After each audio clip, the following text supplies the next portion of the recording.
você abrir a sua Bíblia em Mateus, capítulo 13, de 1 a 12. Parábola muito conhecida, parábola do semeador. Naquele mesmo dia, todos acharam? Nem precisa, né? Está sendo projetado. Naquele mesmo dia, saindo Jesus de casa, assentou-se à beira do mar e grandes multidões se reuniram perto dele, de modo que entrou num barco e se assentou, e toda a multidão estava em pé na praia. E de muitas coisas lhes falou por parábolas e dizia: eis que o semeador saiu a semear. E ao semear, uma parte caiu à beira do caminho, e vindo as aves a comeram.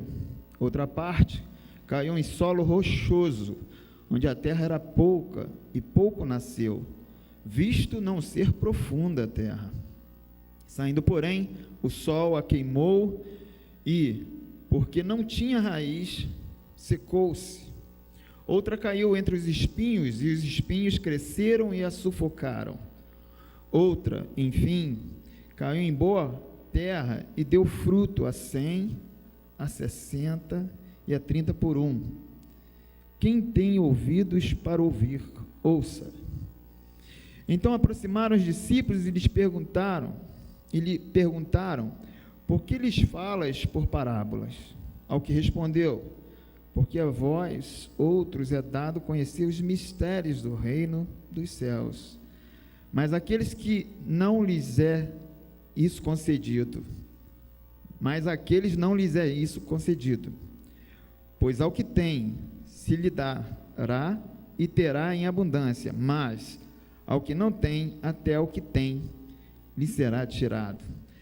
Pai, esta é a tua palavra, Senhor, eu entrego a minha vida, minha mente, Senhor, nas tuas mãos, a minha voz, os meus sentidos a ti, para que o Senhor me use na transmissão da tua palavra nessa noite. Eu quero ser apenas o veículo, Senhor, e que os ouvidos estejam inclinados, assim como foi lido, que os ouvidos possam ouvir a tua voz nessa noite, assim como eu ouvi a semana toda, inteira. Que o Senhor venha nos tocar, nos transformar mais uma vez através da palavra ministrada, como tem sido várias vezes aqui neste lugar, nesse altar. Assim nós oramos no nome santo de Jesus. Amém. Amados, nós nos aproximamos, né, do fim dos dias, e a gente está vendo os acontecimentos bíblicos e assistimos perplexos a essas atrocidades que estão acontecendo, né? São várias situações que nos cercam, o medo, o aumento da violência, a miséria, o desemprego, isso na nossa realidade social, mas em outras realidades sociais e também em outros países nós vemos irmãos nossos, a igreja perseguida, né, ela sendo aí morta, né, por pregar o evangelho, por pregar a salvação, né, e nós, às vezes, assistindo isso tudo, a gente começa então a estremecer, um medo começa a penetrar o nosso coração, e na medida que a gente se afasta da casa de Deus, da presença de Deus, a gente vai definhando, parece que a gente vai minguando, né? Não quero ser assim, aparecer para vocês nenhum super-herói, mas às vezes quando a gente acorda na segunda-feira, não sei quem é assim, né? A gente acorda, dá vontade de ficar ali encolhidinho na cama, né? A gente vai se encolhendo, vai minguando na cama. Bom, eu só estou denunciando a minha fraqueza. Se alguém sente o mesmo, a gente vai tendo esse tipo de medo, né? E isso é um bom termômetro para mostrar que a gente está se afastando um pouco de Deus. Porque se a gente se achegar mais a Deus e a sua palavra, se a gente ter olhos para ver e ouvidos para ouvir, Eu acho que Jesus começou a dar umas pistas, em determinado momento do seu ministério, começa a dar umas pistas. A gente está vivendo momentos muito difíceis e a gente está vendo que o desespero tem tomado alguns. Mesmo que a gente entenda que esse momento é um processo de separação, talvez seja da colheita já, né? Onde Deus começa a separar o joio do trigo, vai passando a peneira para ver quem fica. E a gente começa a ver essa realidade nossa, ela também era uma realidade de Jesus, né? A gente vê as nossas dificuldades e também começa a ver que Jesus passou pelo mesmo, né? As mesmas dificuldades. E a gente não consegue ver nos textos bíblicos um desespero tão grande naquele povo judeu, ou aquele povo, aquelas multidões que seguiam Jesus. Pelo menos a gente não tem muito relato bíblico. E o pastor, falando aqui sobre a ministração que vai haver no sábado, sobre a depressão, né, que é uma realidade que está cercando a gente, isso nos cerca e nos assombra. Isso tem assombrado também a minha casa, né? Colegas próximos do meu filho em escola, eles estão se precipitando dos prédios, se jogando das pontes, né? São crianças que estão se envenenando com medicamento, e isso começa a me gerar uma inquietude. Eu falei, meu Deus, o que está acontecendo com a humanidade? O que está acontecendo com a gente? Semana passada o irmão André ministrou aqui sobre a fé, né? Que toda a nossa segurança, parece que a força do nosso braço já não basta, já não é mais o suficiente, né? E assim, abrindo um parênteses aqui, eu lembro que a gente era tão feliz, quem é da minha época aqui, vai lembrar, com uma bolinha de gude, né? Com um patinete, ou jogando pelada na rua, com aquelas valas negras descobertas, né? E a gente fazia daquilo até uma brincadeira. A gente rolava a bola lá na vala negra e falava assim, vai, mata no peito aí. E era muito divertido e a gente era feliz com isso, né?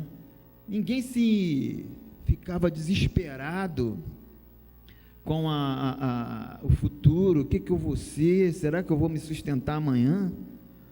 Parece que a gente estava seguindo os ensinamentos de Jesus, né? Olhar para os lírios do campo, eles não tecem, não colhem, não fiam, estão sempre verdinhos. Se Deus, e nem Salomão se vestiu de tanta glória, se Deus cuida deles, vai cuidar de vocês também. Parece que essas palavras não têm mais efeito. Parece que isso não gera mais uma confiança em nós, ou na humanidade. A gente começou a achar pretexto para não vir mais à igreja, para não se aproximar, não ler mais a palavra, para não orar mais. Parece que não surte efeito, parece que nada tem importância. Isso gerou uma inquietude, e Deus me remeteu para esse texto, né? E o texto fala de semente e fala de solo.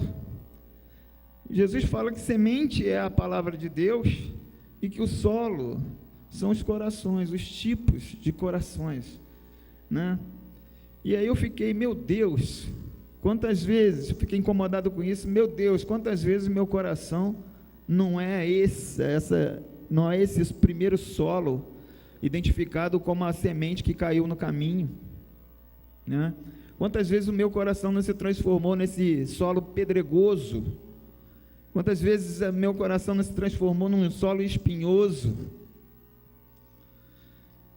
Mas também Deus já pegou o solo do meu coração como um solo fértil. E eu tenho certeza que o teu coração também é um solo fértil. Porque você tem interesse ainda em ouvir a palavra de Deus. Eu gostaria de discorrer um pouquinho só sobre a realidade do tempo de Jesus. Talvez você vá traçar uma realidade que é paralela à nossa realidade hoje. E eu estudando sobre isso, eu comecei a verificar que a gente está na bênção. Se a gente comparar o tempo de Jesus com o tempo de hoje, a gente está na bênção. Por exemplo, quando Jesus inaugura o seu ministério, né, existia um imperador romano, né, em Roma, chamado Tibério César, né, que era uma praga, né, já dominava, o sistema político era assim. E lá na Galileia, em Pérea, tinha o Herodes Antipas, né, um dos filhos de Herodes, o grande, que era outra praga, um algoz, um carrasco. E esse Antipas, ele era um homem, assim, muito, digamos assim, volúvel, né? Ele se envolve com a mulher do seu meio-irmão, Filipe, e ali ele começa a se envolver com Herodias, né? E como sempre tem um remanescente no templo de Deus, eu acredito que boa parte desse remanescente está aqui nessa noite, amém? Esse João Batista, ele denunciava o pecado, assim, com o dedo na cara. O adúltero, ou adúltera, se arrependam antes que venham o dia do juízo sobre a vida de vocês. Era mais ou menos assim, não nesses termos, essa daqui é a minha versão, mas João denunciava esse pecado. João pregava no deserto, né? Enquanto João pregava, eu acredito que ele pregava com o poder do Espírito Santo de Deus, porque ninguém poderia atrair multidões para um deserto. Aí eu fico imaginando, meu Deus, hoje a gente tem ar-condicionado, cadeira acolchoada, os pastores cheirosos pra caramba aqui, cheirosão, né? Agora tu imagina um João Batista pregando no deserto, e aí o cara, a dieta do sujeito era mel silvestre e gafanhoto, e eu acho que não tinha Colgate, né, para ele dar uma escovadinha no dente, ou fazer um gargarejo, ou bocejar, enfim, colocar ali alguma coisa para deixar a boca cheirosinha, né? As vestes dele não eram vestes sacerdotais, né? Não era bonito, né? Terninho bonito, né? Colarinho clerical, não tinha nada disso, era vestes de camelo, né? E a igreja era o deserto, né? Então, provavelmente João estava ali suado, muito suado, não estava cheirosinho, né? A pregação de João não era muito atraente, porque era no nível de raça de víboras, ou arrependei-vos, pois, e convertei-vos, para que sejam perdoados os vossos pecados, e venha assim o tempo do refrigério, pela presença do Senhor. Esse era o discurso, mas João atraía as pessoas pela presença do Espírito Santo que tinha nele. Em dado momento, João, ele vê de longe ele avista o enviado, o Rei dos Reis e Senhor dos Senhores. Ele começa a vislumbrar o Filho de Deus se aproximando, e ele chega para a multidão e fala: olha aí, eis o Cordeiro de Deus, que tira o pecado do mundo. É dele que eu falei o tempo todo, é ele que eu preguei esse tempo todo. Eu vos batizo com água, mas ele batizará vocês com o Espírito Santo e com fogo. O Espírito Santo é que te convence do pecado, da justiça e do juízo. Primeiro o Senhor batizará você com o Espírito Santo. Eu creio que você já foi batizado, como já foi ensinado aqui, porque é ele que te convence do teu pecado, ele te convence da justiça e do juízo vindouro. Mas para aqueles que rejeitam, um dia ele batizará com o fogo do juízo. Então João vê aquele episódio que ficou narrado, e todos conhecem o texto, e Jesus, ao ser batizado, a Trindade se fez presente, e Jesus sai para jejuar, e orar, e ser tentado. Após esse momento, eu creio que Jesus passa então a escolher dentro daquela sociedade, né, eu falei aqui do sistema político, mas o sistema social era um sistema também corrompido, né, muita pobreza, carga tributária muito alta. Tem alguma semelhança com a nossa realidade hoje? Carga tributária altíssima, não tinha plano de saúde, não tinha INSS, o governo não oferecia nada, né? A nossa carga tributária é alta, mas você ainda tem um SUS, ainda tem um SAMU, você ainda tem um auxílio-doença, você tem ainda uma aposentadoria por invalidez. Naquela sociedade não se tinha nada, muitos enfermos, muita gente que adquiriam cegueira, outros já nasciam cegos, muitos leprosos na rua. Tu já conseguiu imaginar essa sociedade, essa realidade? E o sistema religioso? O sistema religioso era uma coisa top.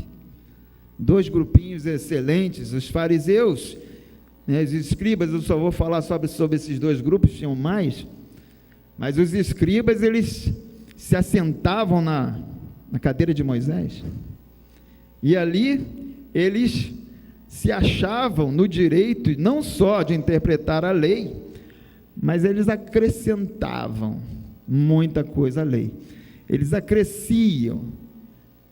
Será que é muito parecido com o nosso STF? Né? Eram juízes, eram homens de excelência. Esse grupinho, eles administravam a religião, impunham fardos pesados, julgos pesados em cima do povo, né? Então o pobre coitado era assolado por um sistema político ruim, maldoso, perverso, né? Governador lá da Judéia era Pôncio Pilatos, que pegou algumas coisas do templo e foi construir um aqueduto com aquilo que retirou do templo, que matou um monte de samaritano. Então era assim, muitos ladrões, né, muitos criminosos, e dentro da religião não era muito diferente. Então o povo era oprimido de todas as formas, ninguém olhava por aquele povo. E qual era a esperança? A esperança era o Messias. Será que você ainda tem esperança no Messias? Será que no meio dessa confusão toda, eles tinham esperança que o Messias viesse? Será que a gente ainda tem a esperança de que o Messias vai voltar? Será que ainda a gente está gerando algum tipo de dúvida no nosso coração e falando assim, caramba, estou passando aperto, será que isso não é um conto da carochinha? Será que isso não é uma construção? Então, um monte de amigos começam aí a buzinar no seu ouvido, e aí a gente vai se levando, rapaz, eu acho que não é bem assim não. Enfim, existia uma expectativa muito grande. E Jesus, no meio daquela confusão toda, né, depois de ser batizado, ser apontado como Cordeiro de Deus, o Messias, por João, que quando ele inaugura seu ministério, ele convida alguns apóstolos. E da onde que ele vai tirar esses caras, esses discípulos? Foi no meio da religião? Não, ele não tira da religião, ele tira dessa sociedade. E aí eu quero ler o nome de alguns. Simão Pedro, você conhece bem, pescador da Galileia. André, irmão de Simão Pedro, também pescador. Tiago, o filho de Zebedeu, o irmão de João. João, filho de Zebedeu, irmão de Tiago. Filipe, de Betsaída. Bartolomeu, Natanael, de Caná da Galileia. Homens comuns, homens, e também mulheres, que aqui não está relacionado a algumas mulheres que também foram discípulas de Jesus, que seguiram Jesus. Marta e Maria, eu creio que também eram discípulas, né? Tomé Dídimo, provavelmente também um pescador. Mateus, esse daqui eu quero frisar, esse se aliava aos romanos para poder cobrar um pouquinho mais. Esse era odiado pelo povo, era chamado publicano, aquele que ficava na coletoria, arrecadando para Roma e arrecadando um tasquinho para ele, odiado pelos judeus. Tiago, filho de Alfeu, e o Labeu Tadeu, que também pode ser, ele é o Tadeu corajoso, né? Não é o Judas, o Iscariote. Simão, o cananeu, esse aqui pertencia a um grupo de rebeldes, eram os zelotes, né? Zelote quer dizer zeloso, mas ele aqui pertencia ao grupo de rebeldes. E Judas Iscariotes, que era da cidade de Queriote, que também era um grupo de rebeldes. Bom, foi dessa sociedade que Deus tirou. Atualmente, Deus continua tirando, né, alguns para serem discípulos. E são homens também que cometem falhas, erros, são homens comuns, como eu, como você. Por exemplo, o filho da bruxa, está aqui presente, chamou para ser discípulo, chamou para ser pastor. O filho do pai de santo chamou para ser discípulo e chamou para ser pastor. Você acha que é fácil atender um chamado? Atender um chamado, você acha que de repente esses caras não pensam aí e falam assim, cara, vou fazer outra coisa da minha vida. Mas o chamado fala mais alto. O encontro que tiveram com Deus, esses 3 homens e todos aqueles que são chamados, você também, o chamado fala mais alto. O chamado nos chama a crer, a confiar, a acreditar, a renunciar, a abdicar. Foi isso que esses homens foram aprendendo com Jesus, né? No meio dessa confusão, no início do ministério de Jesus, Jesus chama esses homens, e se você for ler os capítulos, né, anteriores, você vai ver Jesus aí curando no sábado, você vai ver Jesus curando o cego, né? Você vai ver muita coisa, e esse grupinho de religiosos atrás dele, ali apontando, né? Está curando pelo poder de Beelzebu. Isso é um charlatão, é tudo mentira, né? Então esses homens começaram a gerar uma dúvida, né? E nesse ínterim, né, nesse percurso onde Jesus estava realizando curas, estava realizando tantos milagres e tantos prodígios, né, as multidões estavam seguindo Jesus, mas eu creio que no meio da multidão existia muita incredulidade. Muita incredulidade. Por quê? Porque naquele momento João Batista, que tinha já indicado Jesus como o Cordeiro de Deus que tira o pecado do mundo, tinha sido preso. E a rádio comunitária já tinha anunciado que cabeça ia rolar. E que rei é esse? Que Deus é esse? Que Cordeiro de Deus é esse que deixa a cabeça, o profeta que disse que ele era o Cordeiro de Deus, que apontou ele como rei, como um enviado, como Messias, mas que Messias é esse que deixa o seu servo, o seu profeta, preso, e que já está sabendo que vai ter uma sentença de morte? Que Deus é esse? Que rei é esse? Que rei é esse que não toma o poder de Roma? Que rei é esse que não muda a situação?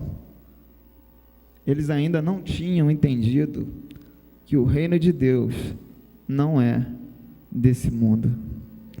Será que a gente já entendeu que o reino de Deus não é desse mundo?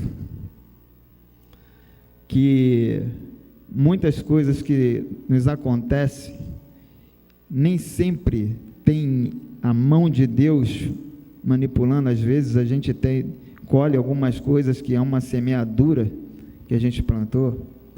O reino de Deus não é desse mundo, mas Ele está sempre fazendo um plano B na sua vida. Ele tem um projeto, você foge do projeto, ele vem com o plano B e conserta tudo, fala assim: filho, vê se ajusta agora. Eu não sei você, mas Deus já consertou muita besteira minha, muito erro.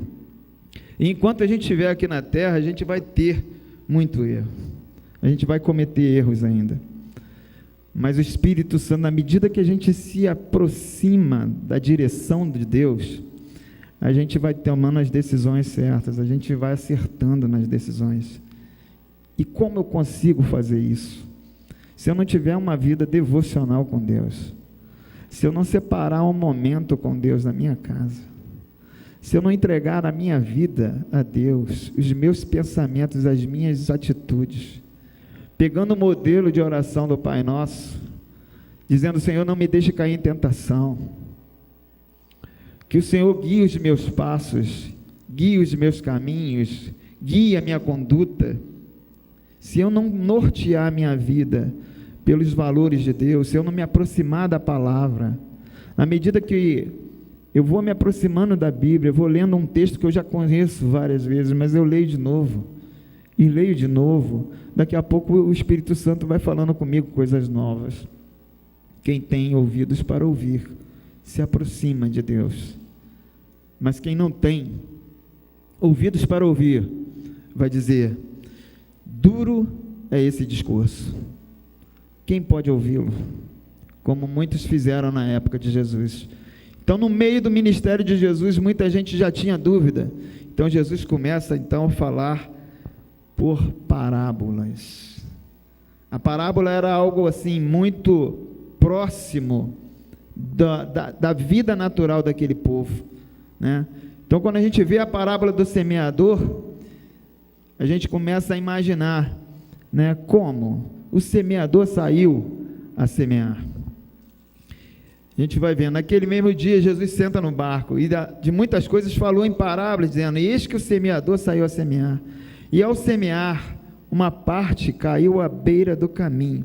Eu fico imaginando que o semeador sai com aquela sacola de sementes, e ele passa pelo meio do caminho, né?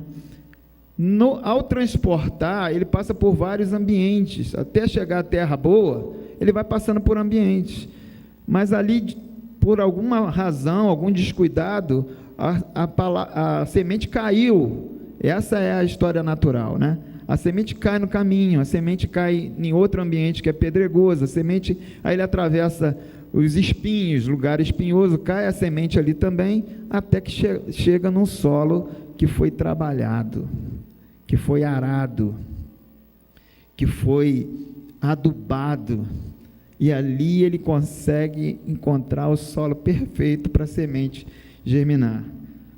Essa primeira semente que cai no caminho onde passavam as pessoas e os animais, então o solo ficava pisado, socado, a semente não tinha como penetrar nesse solo, ela não tinha como se envolver, descer ali, penetrar no solo e brotar.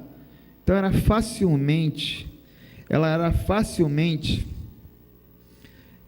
arrebatada pelos pássaros, né? Os pássaros comiam. A segunda semente cai ali em solo pedregoso, né? E aí ela chega até a entrar um pouquinho, ela brota, mas ela não consegue se desenvolver porque ela não tem raiz, ela não consegue se aprofundar, né? São os modelos de corações que a gente está vendo na atualidade, né? Os pedregais, e depois ela vai para um solo que está também ocupado por ervas daninhas, espinheiros. Ali os espinhos se abafam porque ela não consegue se desenvolver, ela não consegue receber o sol suficiente, nem ela compartilha, né, aquele solo com outras sementes, com sementes de algo que é daninho, que é malévolo. Então a parábola, Jesus ele acaba explicando essas parábolas, né? No capítulo 13, no mesmo capítulo 13, ele consegue aí, ele começa a explicar a parábola. E basicamente é isso, né? Essa semente que cai no caminho são aqueles que recebem a palavra, mas logo o diabo arrebata. Eu entendo, nós vemos nesses 3 solos infrutíferos, 3 inimigos que vão nos assolar e vão nos perseguir o resto da nossa jornada aqui na terra. Primeiro, o diabo. Segundo, a carne. E o terceiro, o mundo. Sempre vão disputar com você, tentando gerar uma incredulidade no teu coração. E às vezes tentando associar o que está acontecendo nesses dias. Será que o diabo não está endurecendo o nosso coração ao ponto de que as palavras são ministradas, mas elas não entram de forma nenhuma? Eu fico pensando, às vezes, dentro da nossa casa, né? Ali você começa a ver tantas palavras ministradas e às vezes você é surpreendido com um discurso que dói. Falando assim, mas não é bem assim, porque na faculdade eu aprendi que a evolução é a teoria mais aplicada e a mais aceitável, porque é cientificamente comprovado. Eu falei, difícil, é difícil. A criação, eu tenho que crer pela fé. Então são aqueles discursos, mas será mesmo assim? Esse artifício foi usado pela serpente no Éden. Você lembra? Deus falou assim, olha, da árvore do conhecimento do bem e do mal, vocês jamais poderão comer, vocês jamais poderão tocar. Aí vem o diabo. Deus falou? Foi assim que Deus disse? Já coloca em dúvida aquilo que Deus disse.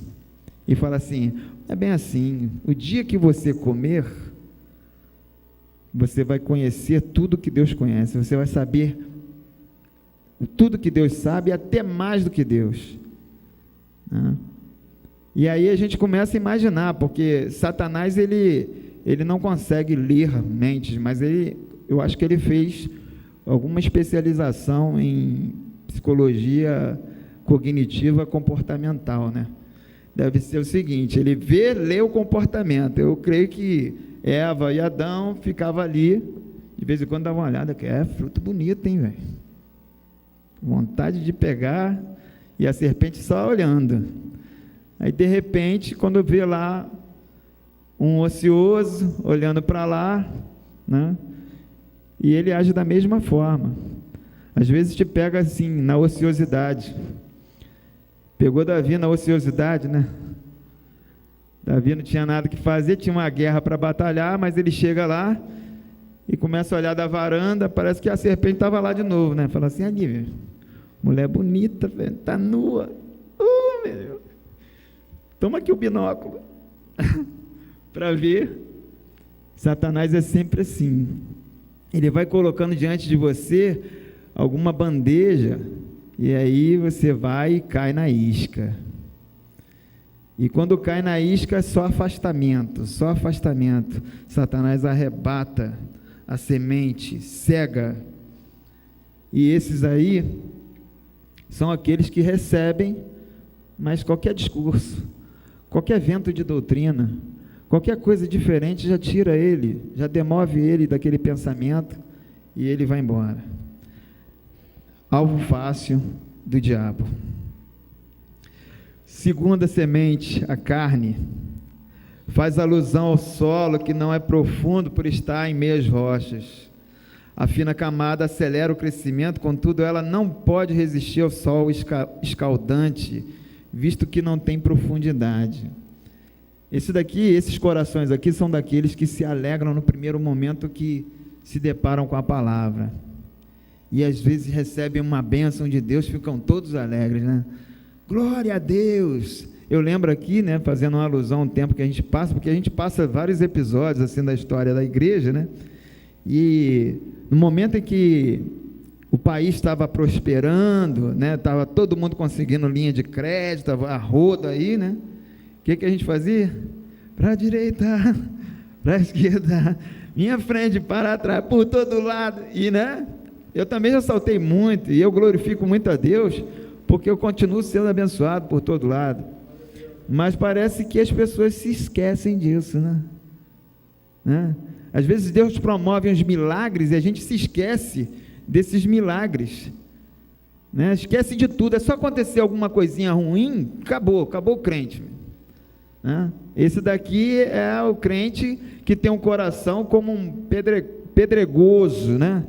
Ele não consegue se aprofundar, ele não consegue entender que faz parte, né? E aí tinha aquele público ali ouvindo, aquela multidão ouvindo esse discurso de Jesus, através de uma parábola, né? Por quê? Porque Jesus já sabia a expectativa daquelas multidões. Vem cá, e aí? Vai matar o Tibério quando? Vai quebrar ele quando? E Pôncio Pilato, vai cortar a cabeça desse miserável quando? E aí? Quando é que a gente vai fazer justiça aí? Quando é que a tua justiça vem? E Jesus começa a explicar, o reino de Deus é outra coisa. Na verdade, já havia explicado anteriormente, Mateus 3, né? O reino de Deus, né? Bem-aventurado os pacificadores, porque eles verão a Deus, né? Bem-aventurado, se alguém bater na tua face, né? Você dá a outra face, não a violência. Mas parece que quando a gente vai ficando apertado, que a coisa vai apertando, a gente começa a fazer até apologia à violência. Vamos quebrar. É para quebrar mesmo. É para arrebentar. Não, é autodefesa. Mas a autodefesa, ela chega a ser até excessiva, né? A autodefesa existe realmente, mas ela chega a ser até excessiva, né? Já acontecia com o povo, é a natureza humana, né? Isso dá até uma outra pregação. Foi quando Pilatos deu a sentença de Jesus, né? A sentença de Jesus foi: açoita e crucifica. Você entendeu a sentença? Pode repetir para mim? Qual foi a sentença? Exatamente. O que o povo fez? Estava incluída ali cusparada, tapa na cara, coroa de espinho. Estava incluído isso? Mas a gente sempre tem que dar o tapa a mais. Não. Se a gente deixar o povo fazer justiça, o que esse cara merece? Merece um pisãozinho na cabeça. Merece ser atrocidade. O outro, não, tem que fazer aí, meu irmão, cortar ele todo, enforca. Por isso que a legislação, ela institui uma pena. A pena é essa. Princípio da legalidade. Você não pode ir além da pena, nem aquém da pena. Você tem que aplicar a pena, né? Mas aí o povo já quer se arvorar e fazer a justiça com as próprias mãos. Eu acho que eles estavam ali tentando saber o que ia acontecer, quando é que ele toma o reino, a dúvida. E aí Jesus começa a falar através dessa parábola. Para quê? Para, de uma certa forma, atrair aqueles que têm ouvidos para ouvir e afastar aqueles que não queriam ouvir nada, que estavam ali só para perseguir. Por isso que Jesus denunciou os fariseus como guias cegos. Então esses que têm os corações, um solo parecido com um coração parecido com um solo pedregoso, esse aqui a palavra ele recebe com alegria, mas aí as dificuldades da vida começa a levar ele: poxa, será que eu estou no caminho certo mesmo? Parece que eu sou amaldiçoado, cara. Tudo está acontecendo na minha vida, nada dá certo. Pô, vou largar isso aí, cara. Vou ir para o Pai de Santo para ver se dá certo. Vou para Buda, sei lá, para Maomé. Acho que eu vou ser do Islã. Acho que eu vou me alistar no Estado Islâmico para ver se a coisa dá mais certo. Esses que dão lugar, né, à carne. Outra coisa que é muito característico nesses aqui, né, que tem o coração semelhante ao coração a um solo pedregoso, são aqueles que buscam aí, né, a satisfação em outras coisas. O versículo 7 vai fazer menção àquele solo que cai aquela semente que cai em solo espinhoso. Os espinhos são as preocupações com as riquezas, aqueles que querem ficar ricos, que querem ganhar muito, que têm a sua segurança no dinheiro, aqueles que buscam prazeres acima de tudo, riquezas, poder, que têm ambição. Eu lembro aqui, ao ler essa parábola, na verdade, tem muitos desenhos e filmes assim, que os caras dão a deixa, né? Eu sempre pego essas deixas. Por exemplo, Fuga das Galinhas, tinha uma deixa do galo. O galo entrou como bucha de canhão no galinheiro, não sei quem viu esse filme. Ele entrou como bucha de canhão, de circo. Aí as galinhas viram o galo entrando como bucha de canhão. Aí ele falou assim: ele vai ensinar a gente a voar. E o galo lá se aproveitando daquela situação, tinha comida servida ali para ele o tempo todo. Ele falou: tá, estou de boa, maravilha. E então ele chega e fala assim: olha, para conseguir voar, né, tem que ter trabalho, dedicação, trabalho duro e trabalho duro.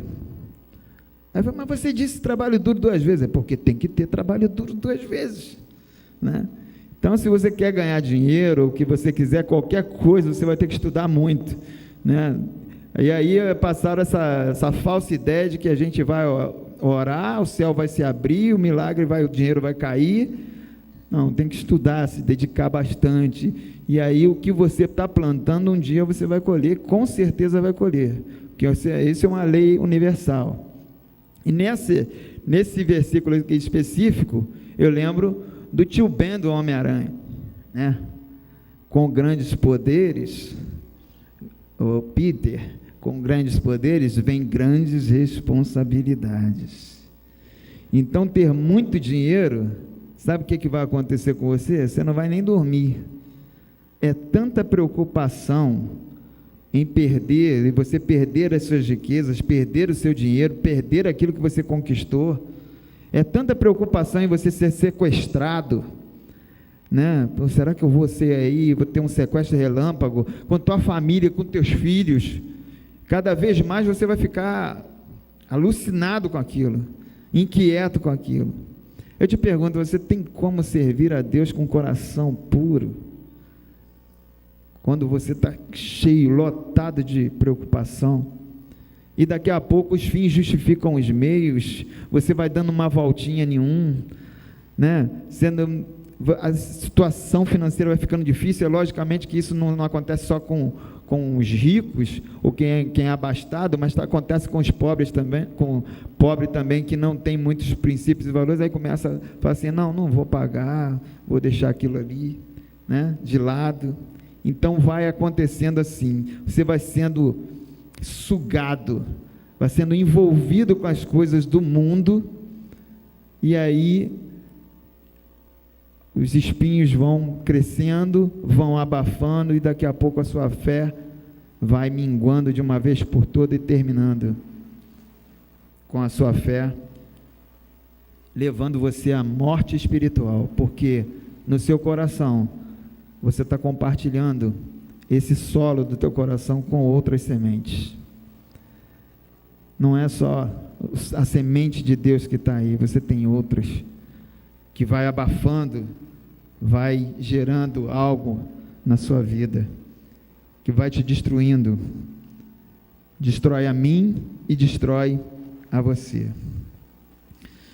Versículo 9: quem tem ouvidos para ouvir, que ouça. Vai além da audição humana, expressa a percepção espiritual da verdade. Eu não sei quantos estão percebendo a verdade, né? Está tendo uma percepção da verdade nesses dias. Está muito próximo o retorno do Rei. Está muito próximo. né? Aqui um fato curioso, que essas dúvidas, às vezes elas chegam até a assolar nosso coração, elas começam a entrar até no nosso coração, e não foi muito diferente com João Batista, que apontou para Jesus como o Cordeiro de Deus que tira o pecado do mundo. João Batista envia seus dois discípulos que haviam questionado ele, né? Será que é ele mesmo? E Jesus falou assim: vai perguntar a ele, se é ele mesmo, ou se a gente tem que aguardar outro.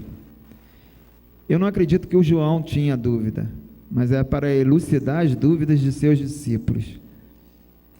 E aí Jesus não responde nem que sim e nem que não.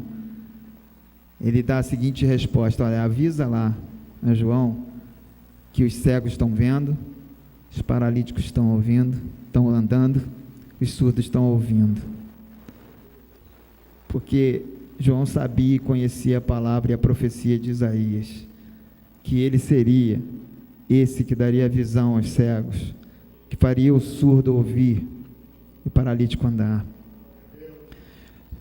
O mesmo Jesus, ele nos questiona hoje: será que a gente está pensando ainda, será que esse Jesus da Bíblia é ele mesmo? Ou a gente tem que aguardar como os judeus estão fazendo nesse tempo? E na verdade, o que o Senhor quer é que você are o seu coração, que você pegue o solo do teu coração e comece a trabalhar hoje, é agora,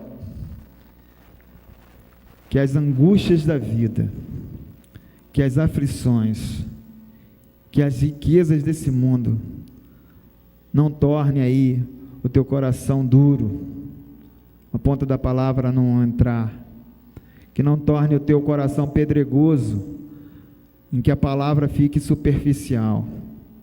O convite do Espírito Santo nessa noite, para mim e para você, é que você creia, que você se achegue a Deus, que você se aprofunde na palavra, que você tenha momentos devocionais com o Senhor, um tempo de qualidade com o Senhor. O Senhor tem me cobrado isso nesses dias. Existe um esfriamento muito grande, um esfriamento em que a gente não consegue explicar. Muitas vidas estão abandonando o caminho porque já estão achando que a Bíblia é um livro humano escrito por homens com filosofias vãs e construções como um controle social ou o que quer que seja. Mas o Senhor está convidando aqueles que têm ouvidos para ouvir, para que ouça a palavra do Senhor, que prepare o solo do teu coração pelos dias que a gente ainda vai viver nessa terra. Nós não sabemos quando seremos chamados, quando Deus vai nos chamar, mas o convite dele é para que a gente tenha comunhão com ele hoje. De que vale o homem ganhar o mundo inteiro e perder a sua alma? Nada tem mais valor. Eu fico lembrando aqui de Zaqueu. Zaqueu roubou tanto na qualidade de publicano. Ele tinha tantas riquezas adquiridas de forma injusta e ilícita, mas um dia ele ouviu que Jesus ia passar, e ele sobe na árvore para ver Jesus, e ele começa então a se enxergar na condição de pecador, e ele fala: Senhor, ele é enxergado, ele é visto por Jesus naquela condição, e recebe o convite do Senhor: hoje me convém pousar em sua casa. E o convite do Espírito Santo hoje, para mim e para você: hoje me convém pousar no solo do teu coração. Deixa eu entrar no solo do teu coração de novo. O Espírito Santo diz isso. Deixa eu começar com você de novo. Deixa eu começar a fazer queimar e arder o teu coração novamente. Se achegue a mim, e eu me achegarei a você novamente. Esse é o convite do Senhor. Existe uma canção que nós vamos cantar agora, e com isso eu quero terminar dizendo: eu creio até o fim. O Senhor deseja que você creia, continue crendo, mas não só com palavras entoadas, né, com canções, mas que na prática, quando você se vir no aperto, na dificuldade, na angústia, que o seu coração não seja um coração endurecido, que não seja um coração pedregoso, que não seja um coração espinhoso, mas que seja um solo fértil para o agir da presença do Senhor. Que Deus abençoe, que Deus complete essa palavra no teu coração, que você não venha a recuar diante das dificuldades que se apresentam, sejam elas por governo, por vizinhos, ou por falta de recursos, ou o que quer que seja.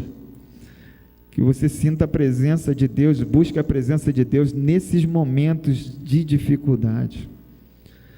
O Senhor quer comunhão com você e comigo. O Espírito Santo quer uma comunhão comigo e com você. Basta que você o deseje, que você abra o seu coração novamente, abra todos os dias. Eu quero convidar os pastores, aqueles que sentem o desejo de receber uma oração especial.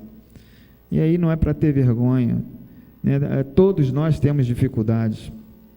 Se você sente que parece que você está sendo arrastado, né, para longe de Deus, assim, parece que você está se esforçando, você está fazendo uma força muito grande para ter comunhão com Deus, que você precisa da ajuda do Espírito Santo para que você permaneça no caminho, né? Eu quero convidar você a comparecer aqui na frente enquanto a gente canta, enquanto a gente louva, e receba uma oração aqui, específica. Se você tem algo específico até para pedir oração, você pode falar no ouvido do pastor que irá orar por você. Você, pastor, estou com essa dificuldade, esse só pode orar por mim, e eles vão fazer isso nessa noite. Eu quero convidar você a se encorajar a fazer isso. A gente precisa orar um pelos outros, a gente enxergar a dificuldade um dos outros também. A gente precisa se fortalecer como corpo, né, como igreja, né? Muito tem sido ministrado do Espírito Santo para nós, e eu creio que Deus quer fazer um agir na tua vida e na minha vida também, e que você creia até o fim.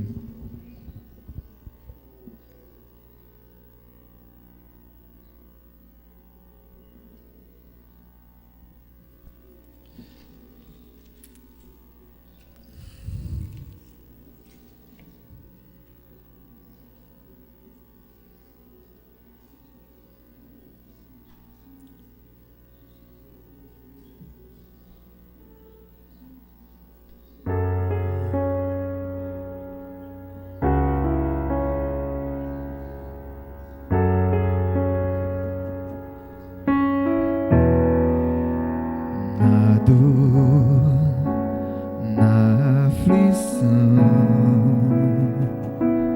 quando não vejo solução,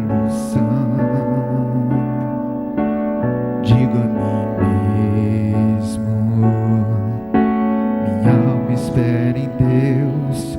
Abro os meus lábios e creio, mesmo contra a esperança.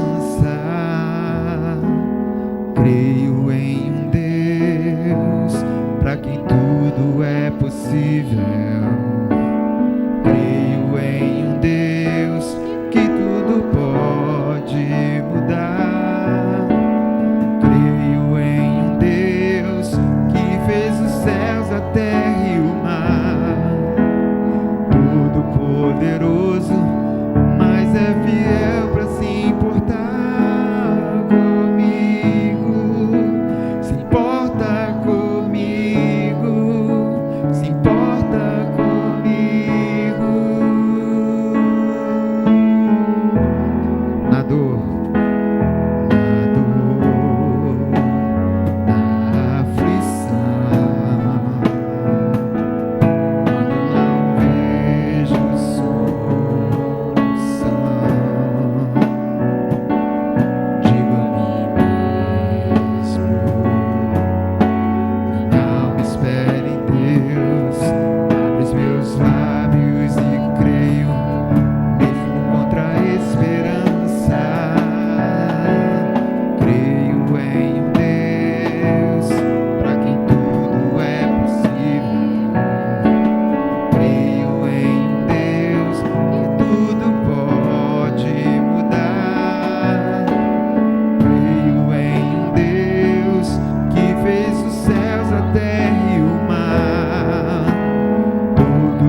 Senhor, recebe o nosso culto essa noite, recebe o nosso louvor, Pai. Glórias ao nome